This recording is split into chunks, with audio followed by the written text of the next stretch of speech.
अहिलेको trending topic chat GPT के हो त च्याट जीपीटी भनेको? यसले कसरी काम गर्छ र के यसले गुगललाई रिप्लेस गर्ला त? यस्ता जिज्ञासाहरू प्रायमा रहने गरेका छन्।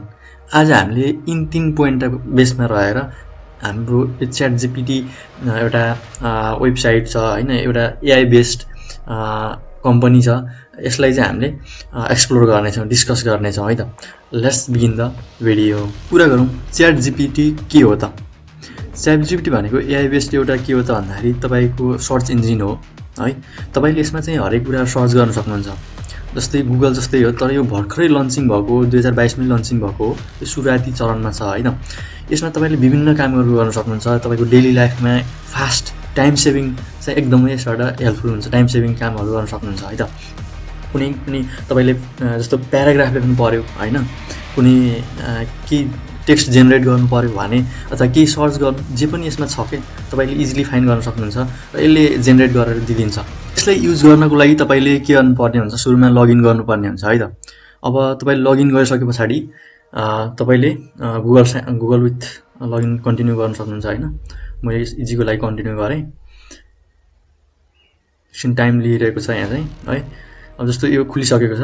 अब तपाईले यसमा विभिन्न कुराहरू सर्च गर्न सक्नुहुन्छ। तपाईलाई जे रिक्वायरमेन्टहरू छ हैन, जस्तो मैले कुनै पनि कुराहरू सर्च गर्न सक्छु। तपाईले कभर लेटर लेख्नु छ भने यसले आफै जेनेरेट गरेर दिदिन्छ है। जस्तो मेक अ कभर लेटर भनेर लेख्छु। Sure is a general outline for a cover letter भनेको छ। तपाईलाई यहाँ विभिन्न किसिम मोडल दिदिन्छ। तपाईले यसलाई चाहिँ फिल्टरिङ गरेर आफूले मजाले लेख्न सक्नुहुन्छ। जस्तो यहाँ दियो देख्न सक्नुहुन्छ। मैले मेक अ कभर लेटर भनेको छु। अब जेनेरेटर कभर लेटर तपाईले डिफ्रेन्ट आफ्नो पोइन्ट अफ भ्यूले टाइप गर्न सक्नुहुन्छ हैन। अब तपाईले यसबाट चाहिँ रिज्युमेहरू बनाउन सक्नुहुन्छ। यसले चाहिँ हेल्प गर्छ हैन। विभिन्न एउटा सटिक पोइन्टहरू तपाईले लेख्नु पर्यो भने यसले चाहिँ हेल्प गर्छ। त्यस्तै गरी तपाईले यसलाई चाहिँ कुनै पनि एउटा हिन्टबाट इमेज जेनेरेट गर्नु पर्यो हैन, त्यो पनि तपाईले यसबाट गर्न सक्नुहुन्छ।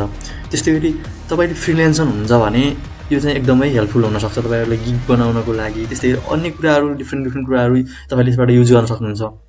किनकि यो फ्री पनि छ अहिले, सुरुवाती चरणमा भएको कारणले गर्दाखेरि तपाईले इजिली यसलाई युज गर्न सक्नुहुन्छ है त।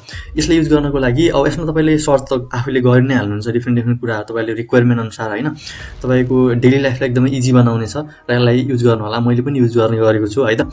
त्यस्तै गरी यसलाई युज गर्नको लागि तपाईले बिलो त्यहाँ डिस्क्रिप्सनमा लिंक छोडिदिन्छु म, त्यहाँ गएर लगइन गर्न सक्नुहुन्छ र अझै तपाईले यसलाई एक्सप्लोर गर्न सक्नुहुन्छ है त। मैले मेन पोइन्ट एउटा एप्लिकेसन हो यो चाहिँ हैन। यो चाहिँ खासगरी बनाएको गुगलरहरूले हो। पहिला चाहिँ गुगलमा काम गरेको इन्जिनियरहरूले यसलाई बनाएका हुन् है त। अब यो चाहिँ अहिले गुगललाई रिप्लेस गर्ला कि नगर्ला भन्ने त्यति भन्न सकिँदैन हैन। एआई बेस्ड कम्पनी भएको कारणले गर्दाखेरि अब गुगल एकदमै ठुलो सर्च इन्जिन प्लेटफर्म हो र यसमा चाहिँ अब अझै अपग्रेडेड पनि भर्जनहरू अपग्रेड पनि हुन सक्छ। गुगलको पनि धेरै प्रोपर्टीहरू एड गर्न सक्छ हैन। अब यसमा बिजनेस पोइन्ट अफ भ्यूले हेर्ने हो भने चाहिँ अब भर्खरै सुरुवाती चरणमा छ। त्यो कारणले गर्दा यसले कतिको एडभर्टाइजमेन्ट गर्छ हैन, कतिको यसले बिजनेसमा अगाडि मोडालिटी अगाडि बढाउँछ हैन, कस्तो कुराहरू ल्याउँछ भन्ने कुरा हो हैन। कस्तो फिचर यसमा एड गर्दै जान्छ। सो त्यसमा डिपेन्ड गर्छ। अब यो चाहिँ कम्पिटिटरको रूपमा मान्न सकिन्छ अहिले चाहिँ गुगल र यसलाई चाहिँ है त। अब यसले कुरा हुन्छ कसरी काम गर्छ त? यसमा चाहिँ अब एआई भनेपछि आर्टिफिसियल इन्टेलिजेन्स, यो चाहिँ अटोमेटिक हुन्छ हैन। यसमा चाहिँ डेटाबेसहरू हुन्छ, तपाईको धेरै ठुलो डेटाबेसहरू हुन्छ। त्यसमा चाहिँ हजारौं डेटाहरू, लाखौं बिलियन डेटाहरू हुन्छ हैन। त्यो डेटाबाट तपाईको जेनेरेट हुने हो धेरै कुराहरू हैन। यी थिए च्याट जीपीटी का प्रोपर्टिजहरू। तपाईले यसलाई चाहिँ अझै भिजिट गरेर एक्सप्लोर गर्न सक्नुहुन्छ हैन। के छ जस्तो डार्क मोडमा चेन्ज गर्न सक्नुभयो हैन। यसमा पोस्टहरुको अनि लाइक डिसलाइकको पनि छ हैन। यी धेरै कुराहरू तपाईले यसबाट गर्न सक्नुहुन्छ है त। मैले एउटा जस्ट इक्जाम्पल मात्र दिन खोजेको, भिडियो लेन्थी हुन जाला है।